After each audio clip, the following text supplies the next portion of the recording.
Okay, moving on to the next segment of today's show. It is time for the Week 10 NFL picks. And after a crazy week of football last week, when you saw the Steelers take on the Ravens, we saw the Seahawks beat up on the 49ers, we saw a crazy Monday night game between the Eagles and Cowboys, and I am all set, all ready to go for another great week of NFL action, and I'm ready to talk about it and predict each and every game. We'll start off Thursday Night Football. We've spoken a lot about this game. We took a deep dive into the 49ers and their future, took a deep dive into the Packers and their inability to make any moves during the trade deadline. But these two teams collide tonight, and Jimmy Garoppolo, George Kittle, Deebo Samuel all did suffer injuries over the last 2 weeks. And to be honest, I would have picked the 49ers to win this game if Jimmy G was healthy and those guys were healthy. Because we all know what exactly the 49ers' strength is right now, and that is running the football. We know what the Green Bay Packers' weakness is right now, and that's stopping the run. And when you look at Nick Mullins, he re-enters the lineup without the help of a single 49er offensive player who touched the ball last season in the NFC Championship game, now that Kendrick Bourne has been placed on the COVID-19 list.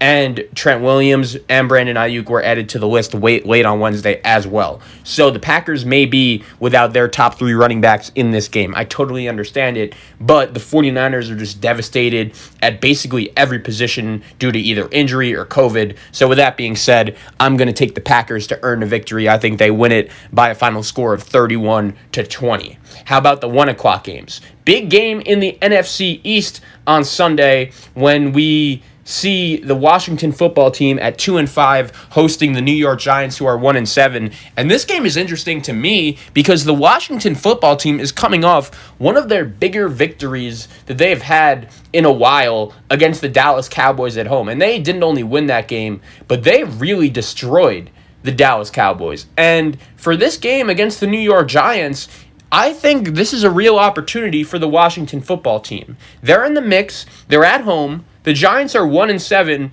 and the Giants, they've played a lot of tight games, and this is no give me for Washington, but they did look really good against Dallas. They're coming off a bye, and it's time to see what Ron Rivera and his team are made out of. Because classic Washington football teams of the past would choke this game away after giving their fans really a false tease of hope. Low-key, developing skill position players like Antonio Gibson and Terry McLaurin, I think for me has really provided me with some optimism. Now, it doesn't look like Dwayne Haskins is going to be the answer for Washington at quarterback. That's going to be a position they're obviously going to have to solve. And Washington has to get to Daniel Jones in this game in order for them to get win number 3 and hope the Cowboys don't beat the Steelers. But if Washington could win this game, all of a sudden they're going to be right in the mix. And it sounds funny because everyone likes to make fun of the NFC East and just say it's a crap division. I get it, and that's true. But for a team like Washington that hasn't been good in a long time, and really throughout this offseason there were just so many negative vibes around, somehow, some way, if Ron Rivera could bring this team to the playoffs in the first year of his era, no matter what his record is, no matter if they win or lose in the first round, that would be a really good sign for Washington going forward. And I'm actually going to predict them to win this game against the New York Giants at home. I think they're going to come out hot. I think a couple weeks ago, these two teams played in New York. Washington was 1 2-point conversion away from winning. And if they would have won that game, they would be basically tied with Philadelphia in the win column right now. So I'm going to predict Washington to get the win at home over the Giants. Continuing with the 1 o'clock games, how about the Chicago Bears? They're sitting in the NFC North with a record of 5-3. They're heading to Tennessee, taking on the 5-2 Tennessee Titans. And the crazy thing about this game is both of these teams, have lost 2 games in a row. And this is a sneaky great game. Because when the Titans have the ball, we know how good of an offense they are. They're good in the red zone. They're good on third down. And the cool thing in this game is that the Bears' defense has just been playing really well. And then when the Bears have the ball, Nick Foles, his offense is not very good right now. They're in the bottom of the red zone percentages category. They're in the bottom of third down percentage category. But the Titans' defense can't get off the field. I think all in all, the Titans win this game. I just don't think the Chicago Bears offense is going to be able to score and put up the same amount of points that they're going to. And one of these two teams is going to lose their third game in a row. I just think that's more likely to be Chicago with the way their offense is playing right now, even when you consider the fact that Tennessee's defense, especially on third down, is just horrendous, and they really need to improve that. If they can improve that in this game, in this spot against Chicago, I think they could be in big, big trouble going forward. We next will head to Minnesota as we look at the Detroit Lions, who are coming off a tough loss to the Indianapolis Colts. They're sitting in the NFC North with a record of 3-4, and they will take on a divisional opponent, the 2-5 Minnesota Vikings. This is big for Detroit because they are 0-2 inside the division, so they need a win. It's still unknown if Matthew Stafford is going to play due to COVID. And when I look at these two teams, I think the Vikings and Lions are kind of similar this season. They're two teams that are stuck in the middle that could easily have better records. I think the Vikings win this game because of who's available. Dalvin Cook is going to play, and what he did last week was just insane, breaking off tackle after tackle against the Packers. Kenny Golladay, who's Detroit's top offensive weapon, is not going to play in this game, and he's expected to miss the game with a hip injury. Matthew Stafford, once again, placed on COVID IR, and after having a high-risk close contact with a non-team person earlier this week, according to NFL Network's Tom Pelissero, he could be eligible to play on Sunday if his tests come back negative in the days ahead.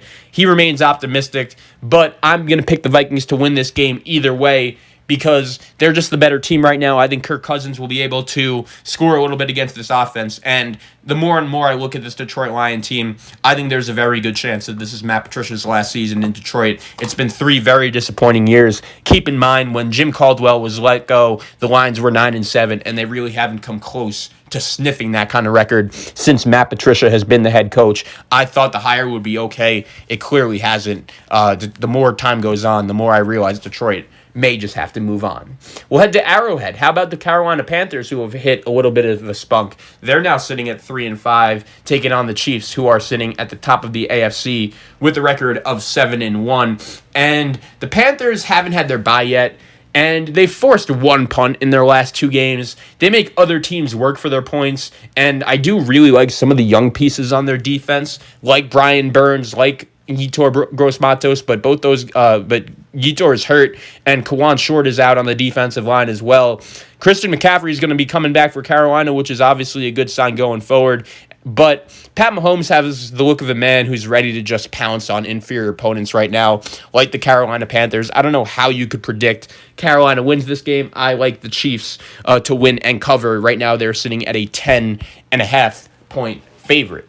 How about the AFC South we'll go to, the Houston Texans? They're sitting with a record of 1-6 coming off the bye. They will be taking on their 1-6 divisional foe, the Jacksonville Jaguars in Florida. And this is going to be their second time playing this season. Houston won at home. And it looks like Jacksonville is going to be starting Jake Luton at quarterback. And they planned on doing that even before they knew of Gardner Minshew's injury. And the Jaguars actually talked up Jake Luton in training camp, like they talked up Minshew the year before, giving him some praise and optimism. And facing off against the Texans defense does give Luton, I think, a real chance to succeed.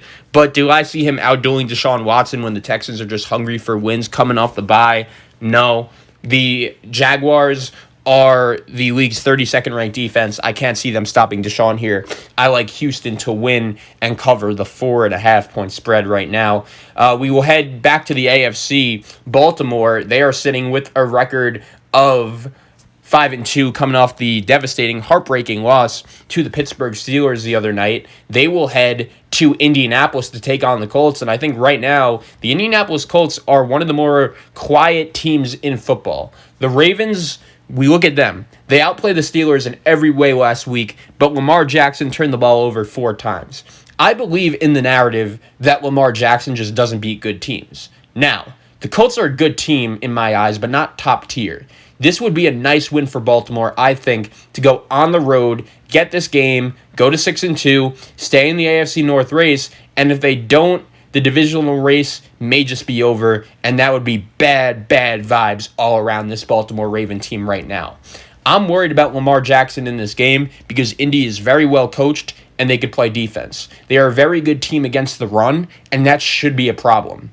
But the Colts can't run the ball themselves, which isn't good for Phillip Rivers going up against the Ravens defense, and I could really see him struggling in this game. Lamar Jackson is really going to hear the noise here too. He's going to have to rebound. If he doesn't, the Colts could definitely win. I think the Colts need this game because they're currently tied for first in the AFC South, and this could be a tiebreaker game as well. It's important, but I'm going to predict the Baltimore Ravens to win just because they need it so much. The fact that if they lose this game, they're going to be coming 2 losses in a row after what Hollywood Brown did on Twitter last week. That is just not the vibes you want around your team. So I will take the Ravens barely to squeak out a close 2-point victory over the Colts. Okay, moving on with the picks. How about the Seattle Seahawks? They are sitting in the NFC West in first place with a record of 6-1. They will be heading to Buffalo to take on the 6-2 Buffalo Bills. And I think when you look at this game, there is a lot to say. I think this is a real put up or shut up game for Buffalo, in terms of proving their ability that they are able to beat a top-tier elite team. And to be honest, in this game, I don't think they are. They play the Titans, they get manhandled. They play the Chiefs, they get manhandled. You have beaten all the teams you should have beaten, including the Rams, including the Raiders, including the Patriots. And those are all fine wins, but I do think with that being said, this is a pretty big test at home. Now, Seattle's defense isn't good, so the question is, what do you have to match that? What do you have to offer? Can your offense be able to take advantage of that deficiency of the Seattle Seahawks team, and can they find a way to get the job done? Because the bottom line is this. The Buffalo Bills defense is just not a very good unit right now, and Seattle is going to score. We know that. Just the question is, how is the Bills defense going to be able to limit that? Plus, can Buffalo's offense match the firepower, even if Seattle's offense isn't executing on all cylinders? I do think if you do, then Buffalo should be in control of the AFC East, and this would be the biggest win of the Josh Allen era, and probably the biggest win for the Buffalo Bills as a franchise in a very long time. And that includes bigger than last week against the New England Patriots, because to be honest, Buffalo did win, I get it, but at the same time, it's not like they were very impressive at all doing it. And the Bills are also last in pressure rate, dead last in the NFL. That's not good when you're playing a team like Seattle. I think Josh Allen plays well in this game, but I have no faith that the Bills are going to be able to stop Seattle and outscore Russell Wilson on the offensive side of the ball. And going back to that Patriot game real quick, I just think last week the reason why the Buffalo Bills the reason why the Buffalo Bills won was because of Cam Newton fumbling the football, and they're in the driver's seat right now. They deserve credit for that, but when I watch Buffalo, they don't jump off the page to me as an elite football team. Seattle in this game is getting Jamal Adams, Carlos Dunlap back, and all Russell Wilson really needs to do is just a moment to take the ball, drive right down the field and score. So when you watched Seattle, you watch the Buffalo defense, I'm going to have to take the Seahawks to win by, I would say, 8. How about the 1 o'clock game? The Atlanta Falcons, they come into this game with a record of 2-6, coming off a big Thursday night football win over the Carolina Panthers. They will head home to host the Denver Broncos, who are also coming off a huge victory over the Los Angeles Chargers to get their record to 3-4. And both of these teams have won 2 of 3 games since resetting their season, right? Drew Lock has looked absolutely lost for 7 consecutive quarters before he delivered on a game-winning and a possible season-altering comeback drive against the Los Angeles Chargers. The Falcons won decisively twice since Raheem Mostert was named the interim head coach, and really they should be 3-0 if Matthew Stafford doesn't throw that touchdown when they were facing the Lions. And since Raheem Morris has become the new head coach of the Atlanta Falcons, interim, the game Julio Jones has played really well. And looking at this game, I think it means more for Denver. I think their defense is well coached and their offense does have playmakers that could go down the field on this Falcons defense, which right now I really don't like. And I'm actually going to predict the upset here. I have Denver going on the road to Atlanta and sneaking out a victory. I think it's going to be a close game. I think it's going to be an exciting game, but I just can't pick the Falcons to win. I never have, and I never will. So give me the Broncos in this close game. Let's go to the 4 o'clock games. How about the Los Angeles Chargers, they will be 2-5 at home against the 4-3 Las Vegas Raiders. And when you talk about not only the biggest game of the week, but could be the most important, both of these teams, this game is huge. The Chargers, I think, have the highest variance in football, which means they're the least consistent team from one week to the next. Their erratic play exists within games, often looking like world beaters before turning into a self-defeating mess. And with that being said, the Chargers lost it last week. They had a devastating loss. What does that mean, folks? They're going to beat the Raiders at home this weekend. The Raiders, they're coming off a nice win over the Browns where their defense played really well, but at the same time, looking at that game a little closely, did their defense play well? I'm not 100% sure. It was a bad day. Baker Mayfield couldn't throw the ball at all. It was wild, and I just don't trust this Raider defense to go on the road and beat a quarterback playing as well as Justin Herbert. I don't see the Raiders being able to win 2 games on the road in a row. So I'm going to take the Los Angeles Chargers to take the victory here, and I think it's going to be a good game. The Raiders, looking at them, this is a big game because they're right in the middle of that AFC playoff picture, especially when you consider how big their win was last week over the Cleveland Browns. I think that could have been a win that could be season-changing. But I do think the Chargers get it. I love the way Justin Herbert's playing. I owe it to the kid to pick him once. And even though I said on this show last week that I just flat out don't think Anthony Lynn is the right guy for the Chargers head coaching position, I still think they're going to sneak out a victory. With that being said, it's just because the Raiders' defense is not playing very good right now, even when they beat Cleveland on the road last week. Let's keep it rolling. How about America's Game of the Week? The Pittsburgh Steelers, the only remaining undefeated team in the NFL. They're sitting at 7-0, and they will head on the road to Dallas to take on the Dallas Cowboys, who are sitting at 2-6. And right now, it doesn't matter whether it's Garrett Gilbert or Cooper Rush starting at quarterback for the Dallas Cowboys.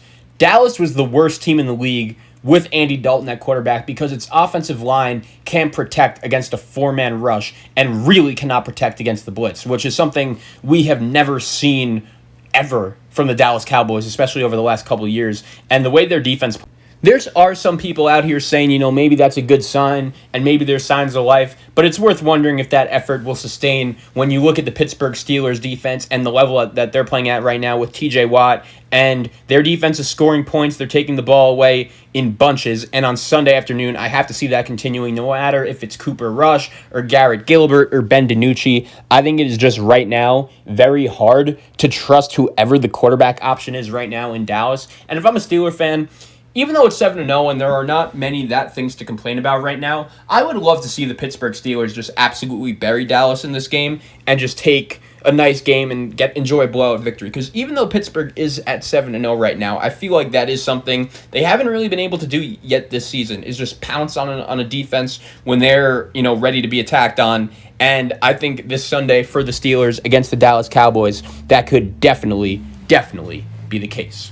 How about the next 4:30 game? Big one here, the Miami Dolphins, the team that I went on this show and predicted would win the AFC East last week. They are sitting with a record of 4-3, and they will head on the road across the country to Arizona to take on the 5-2 Cardinals. And I think the best way to prevent Brian Flores, the Dolphins head coach, who I think has really established himself as one of the better coaches in the league so far this season, the best way to stop him from overwhelming your pass protection schemes is to avoid obvious 3rd and long, 2nd and long passing situations. And that's something that last week the Rams were not able to do. And the Cardinals I think are going to learn from Jared Goff's mistakes. The Dolphins should not blitz Kyler Murray because it's dangerous. He's so elusive. But the Dolphins also ranked 32nd in the league against the run, which is very vulnerable if they don't go for broke. These are two fascinating teams that I think are much better than last year, and the Dolphins do have some magic to them. And as much as I want to pick them to win, I'm going to take Arizona just because right now they look like the significantly better offense, and I can't pick Tua to go on the road and outduel Kyler Murray when you look at his week one or his first game. And even though I'm not saying he's going to be bad, he only threw for less than 100 yards. That number needs to improve until I pick the Miami Dolphins to go on the road and to outscore a very dynamic offense like the Arizona Cardinals. How about the Sunday night football game? The Tampa Bay Buccaneers will host the New Orleans Saints. This will be the second time so far this season that these two teams are playing. New Orleans sits with a record of 5-2. Tampa Bay sits with a record of 6-2. And when you look at this game, I do think the Buccaneers win. There isn't an obvious weakness for this team, although the team's big-name pass rush low-key hasn't been great. It's more of the linebackers that have been getting the job done, but they're going to need guys like Shaquille Barrett, guys like William Golson to play a little bit better. And I think when you look at the Saints' offensive line here, that could be an advantage. And if you're a Saints fan, you do hope that Michael Thomas is going to be back on the field, plus Emmanuel Sanders, and maybe even Marquez Callaway. I actually like Marquez Callaway. I think he's one of the more underrated wide receivers and could be a big-time player for this Saints team in the near future. But still, the best way to beat Tampa Bay's defense is over the top, which does not favor the New Orleans Saints. If you have listened to this show, you guys know how I really feel about Drew Brees. I don't think right now he's a quarterback that I could trust going forward. And while one player that has been playing very well for the Saints is Marcus Davenport, he's given their pass rush some new life. The Bucs' offensive line has been playing well. This is not only the biggest game of Week 9, but one of the biggest games in the NFC all season.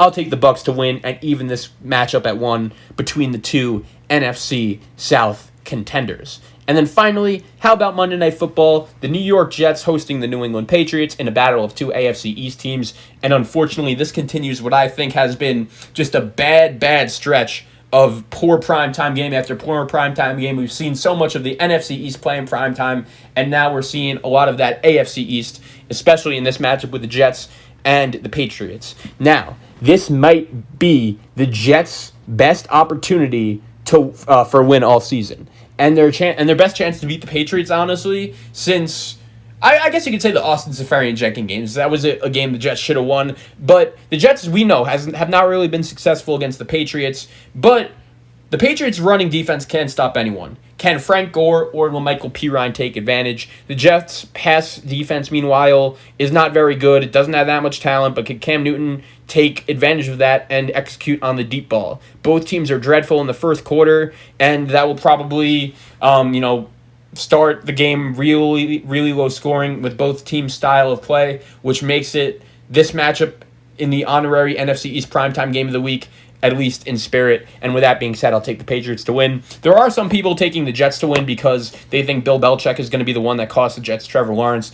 All I'll say is I'm not predicting the Jets to win a game until I see otherwise. So to recap the picks once again, Green Bay over San Francisco, the Washington football team over the Giants, the Titans over the Bears, the Vikings over the Lions, the Chiefs over the Panthers, the Texans over the Jags, the Ravens over the Colts, the Seahawks over the Bills, the Broncos over the Falcons, the Chargers over the Raiders, the Steelers over the Cowboys, the Cardinals over the Dolphins, and finally the Bucs over the Saints and the Patriots over the Jets. So just wanted to say once again, thank you guys so much for listening, and without further ado, we will be back next week with another episode of the Zach Kroll Sports Podcast.